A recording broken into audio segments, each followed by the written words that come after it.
connecting our lives to help us survive, so we spend our time to the fullest. Today we have the joy of talking to one of my favorite people who, boy, just has been such an inspiration to so many of us, and that is Steve Schneider. Steve, thank you for joining us today. My And pleasure. your story, we have shared your story with so many people, and you just I love the story. I've told many people, to me, DAA's success story is Steve Schneider. So tell us about that. When I first met you, which was what, 4 years ago, 5? About that, yes. Yeah. You were pretty much in a recliner all the time. That's right. I held the iPad on my lap, and that's where I held all my meetings with the AA. Whenever there was a drop-in or whatever, the iPad was on my lap, and I communicated with everyone that way. I was very content in my chair.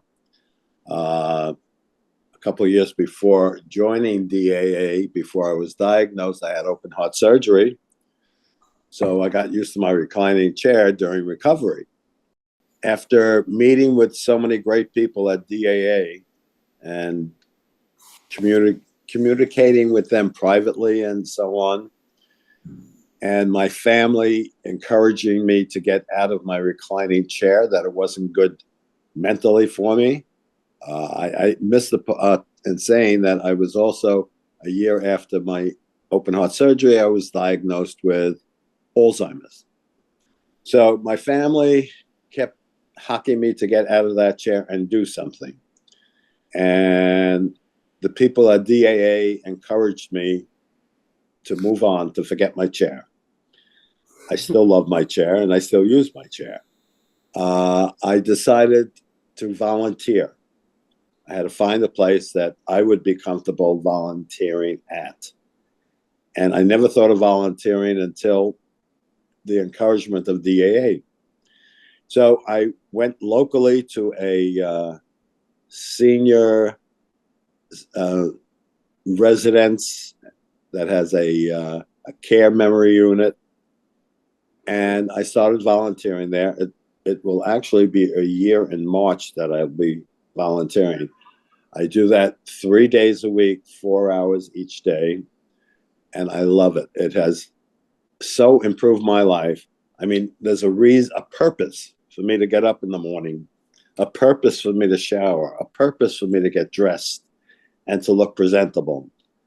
And it's just been great. The residents and I get along great. I sit and I chat with individuals, sometimes for half an hour. Sometimes I can't even get away from them.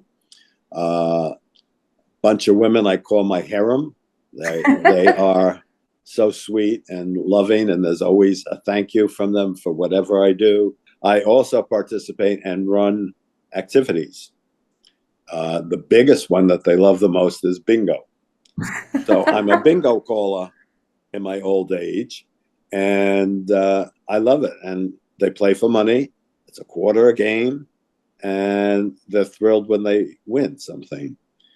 They prefer me calling than anybody else. They have begged, no, we only want Steve to call. Okay. And we do arts and crafts and just sitting with people.